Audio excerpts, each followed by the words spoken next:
So, running into a situation where I knew this was going to happen at some point or another, and I've kind of accelerated the process and put it into place. Where,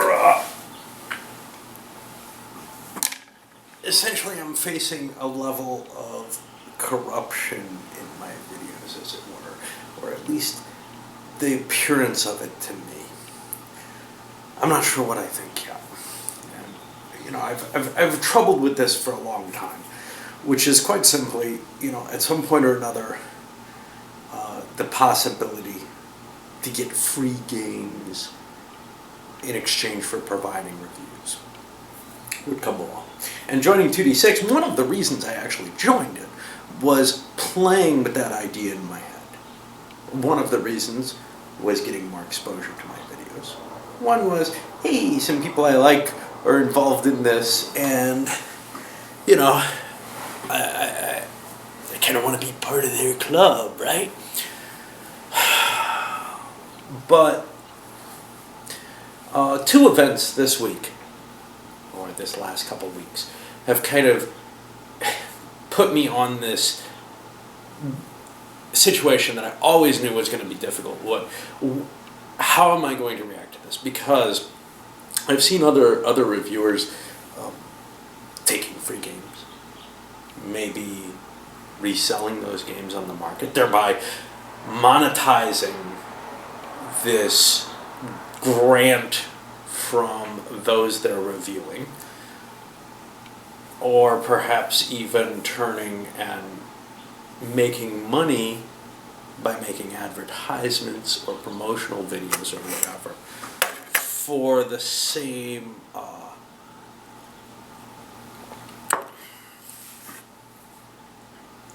kind of companies, same group, same little industry that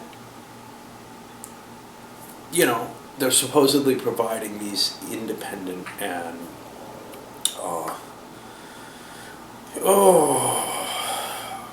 critical reviews of the product. Now, this happens in every industry, there's no question. Even if you take the monetization away, if you take away the videos being directly paid for ads, if you take away of directly getting a product which then I can turn and sell, if you take that away, you still have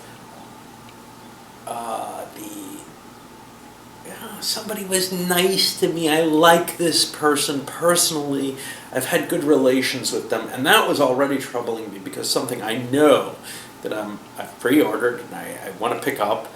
I very much like the game designer from my online, reactions with him. And of course, you bring your bias in when you're talking about a designer that perhaps you just like his games. If you're particularly fond of a certain person's games, you may, or a certain company, you may color your impression across the board that way. Those things don't really bother me. They do a little bit, but I'll still be blunt and harsh and whatever else I am, I think, when faced with the game. There might be some subconscious effect there of, all right, so for example, this. Hey, I love Here I Stand. I'm not saying anything bad about Virgin Queen. I haven't gotten far enough to see it yet, to really say whether I'm going to love it, which I really think, or maybe I'll be a little disappointed. But I think I'm going to be scaling a little bit towards I'm going to like this. Even if it's not meeting all my expectations, I'll try to rationalize in my own head. We all do that. We're human. That's going to happen. Likewise with a particular designer. With someone who's always very nice, very, very much, accommodating to critiques, to interaction on the web, etc. That might influence things a little bit, a teeny bit.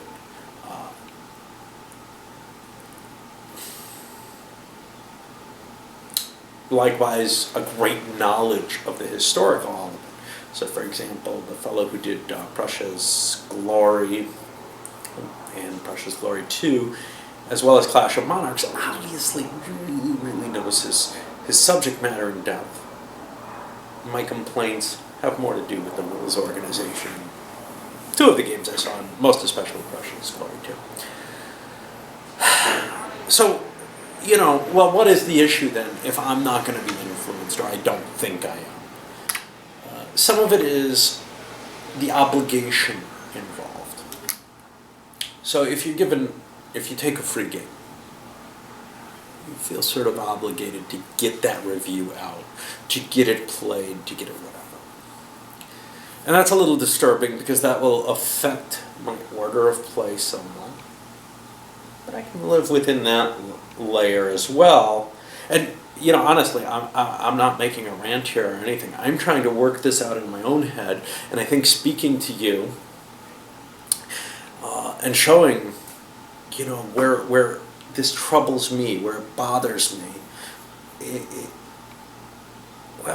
it'll help me kind of arrange my thoughts, but it may also help you guys understand what I'm thinking about, what I'm talking about, and maybe my pushback against this, as in, oh God, I don't know if I want to do this at all. But anyway, so the two recent events, one is someone who loves my videos contacted me and said, hey, I've got a copy of a game that goes for a decent amount of money. It's an old out-of-print game. One that I probably would never have bought, given the amount of money it goes for and my tastes. But very, very much, a heartfelt, hey, I love what you do, and I'd love to see you do this review. And he eventually kind of pulled back from that, and I think went to, I've got a punched copy that's not worth as much, and I'll give that to you with no strings. And I mean, one way or another, I will get to reviewing everything that I own. It's just, in this case, the original one came with a review with strings attached that said within a year. And, I've got some big things on my plate right now, along with this flow of newer games that maybe I want to get reported while they're relevant. For example, Virgin Queen. I'm escalating that up. Why? Not because I believe that GMT deserves the attention right now, but because I believe that people watching may want a first look at it, more than just an unboxing. I'm not going to, of course, be able to give the kind of detailed review that somebody who's played it many times could give it. Eventually, every game gets, I guess, a significant amount of feedback about it. From sort of the fan base within a couple of years, hey, how balanced is it, stuff like that. I can't give a lot on that, but I can give that kind of first impression of someone who has a pretty good feel about games, I think. At least certain kinds of games. And more than that, I'm showing the actual playing and whatever struggles, etc., that I'm having, so that you can pick out and say, that guy just doesn't get rules, right? I mean, anybody can figure these out reasonably quickly. We've never had a problem with that. So a lot of his complaints are based on that. I'll leave that alone. Or his complaints are based on historical minutiae or some desire for a heavier game or a game, with more purple counters in it or something like that. Yet I've been able to watch this playthrough and see some of the possibilities, and I'm excited about it or not. So I feel like you get that no matter what from mine. But let's set that aside. We're not talking about what value my reviews, they're not reviews, my playthroughs in particular. Because my reviews are just my thoughts on it and a compilation. If all you do is watch, the intro for the rules, you get most of the information you really need to make your decision on a game, and you could probably do better on someone else's. And if you watch my review, you just get my completely subjective view of a game, based quite often on a single solitaire play, right? At least with newer stuff, or newer to me. Some of the older stuff I've played enough, I have some good grounding on. But I'm almost never the person who's really gone in and studied a game hard. And most of my playings have been solo. So whatever you're getting there, it's always going to be kind of through a particular lens. But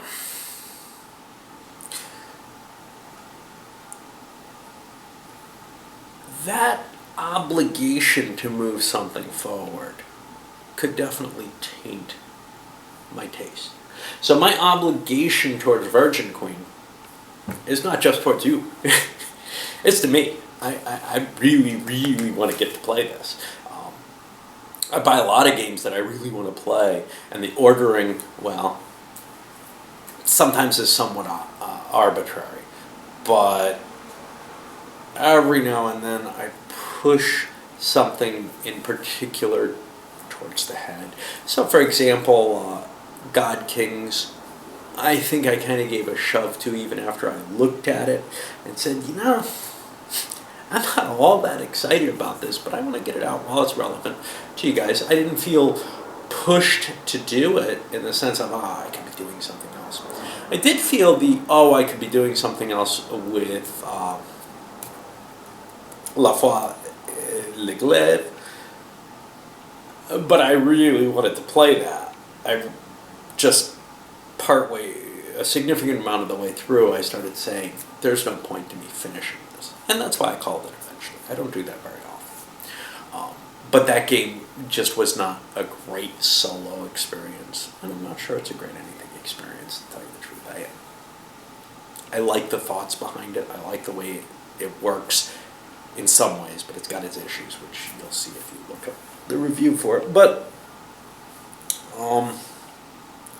in this particular case, I felt obligated in taking the game to be agreeing that I would give this review in a certain timely fashion, that I would give it the full treatment in a timely fashion.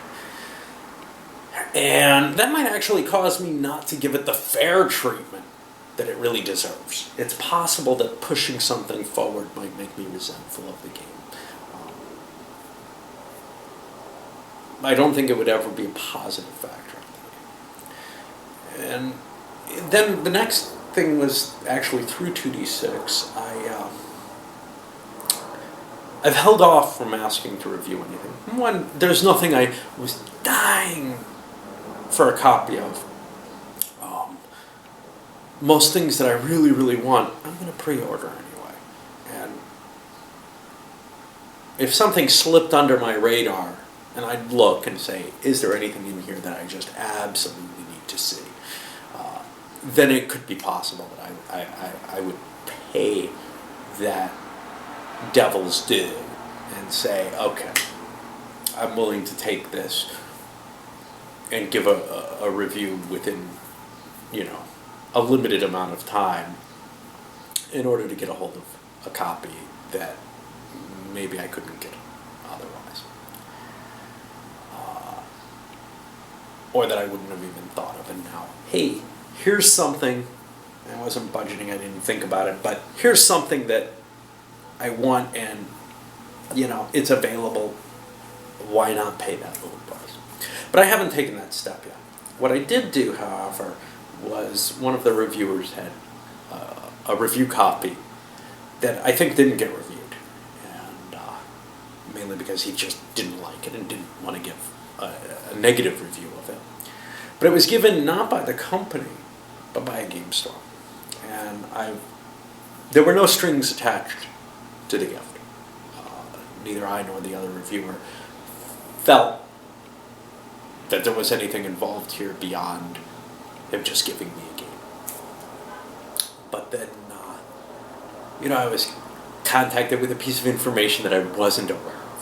which was that this was given by a company in expectation of a certain amount of publicity. And I've had to put that, I was asked to put that in my videos, just a link as well. Both I put it on YouTube as well as on the Geek. And I mean, my initial reaction was, oh my God, I didn't count on this. And I immediately felt this, am I being compromised here? I don't think so. In fact, there was no pressure to do a review. There was just, the game is here. Hey, we promised some free press. Can you put it there? And, there was this hidden obligation I didn't know about, which kind of blindsided me. And so now I have these competing obligations. One is, obviously the game was given, at least to the organization, under an expectation that there'd be some publicity out of it. And I feel compelled to give that. But I also feel compelled to have not made this step yet without having fully explored it. And I guess what I'm looking at here is, I haven't fully explored it. I don't know how I feel about this. I don't know if I'm doing something that I feel justified, that I feel taints me in some way. Not that I'm some moral paragon, it's just I like to be able to at least think these things through and understand them before I make that choice. But in this case, these two conflicting morals, the one to think it through before I make it, which I haven't, I've been still working on in the would I take a review copy? Would I do that? Am I willing to take that taint? And then what happens if I haven't? Now I've got a game, right? I mean, this is like if Consumer Reports got a free car to test drive it. Yeah, the reviewer would, it's a great car, it was free, man. It could affect things. It could definitely affect your opinion of things. On my side, it's more likely to be negative. For two reasons. One is overcompensation, which is dangerous. And the other is that feeling obligated is likely to make me feel cranky. But there was no obligation here. In fact, it wasn't until after I started putting the videos up there was this request. But it's something I hadn't thought through. And given that, I've got these two competing and conflicting moral positions. And I obviously have to abide by the one. It's my own fault that I did not explicitly try to track down. There is nothing else going to be tied to this. And the person who gave it to me didn't intend anything tied. I think it may not have even come to anyone's thought, but I generally hold myself responsible to finding out just what it is that I'm buying into when I am buying into something, to whatever degree I can. If I see a piece of junk on the side of the road and I pick it up and take it, before I do that, I make the thought: am I sure that's garbage? That somebody hasn't just left it there and they're planning to come back? And obviously, I can't be absolutely sure, but it's up to me to make that decision. And if they come back and say, "Yo, dude, what are you doing? You're stealing, my chair," and I say, "Ooh, gosh, I'm sorry. Well, obviously, I'm going to pay the price for that if they punch me in the face, or at the very least, feeling bad about having done it." So I do have to think those things through, because I would rather not have that conversation, or any conversation with a real person, I guess. But certainly not one on that kind of negative stance to begin with. So then,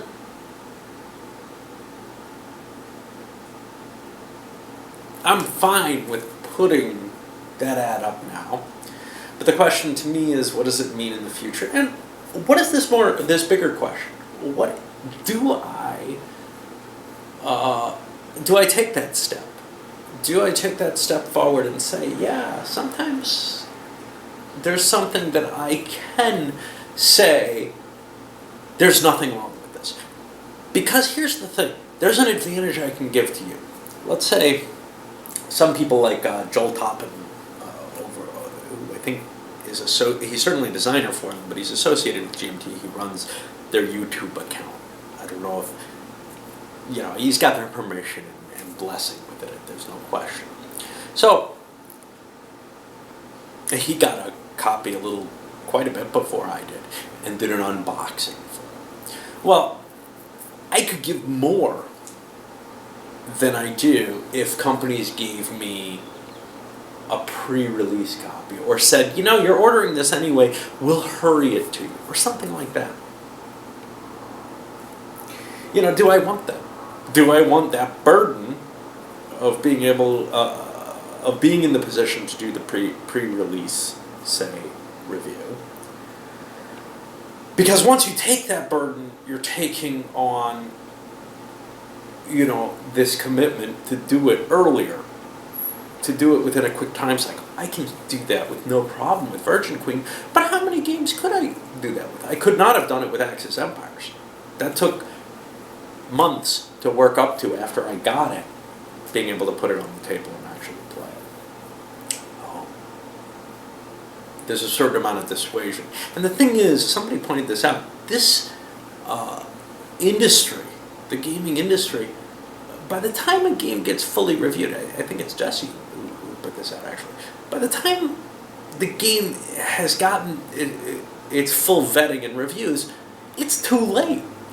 The market has already dropped out on that game. They make a few months of big sale when the game comes out, and then unless it's going to be reprinted and republished, well,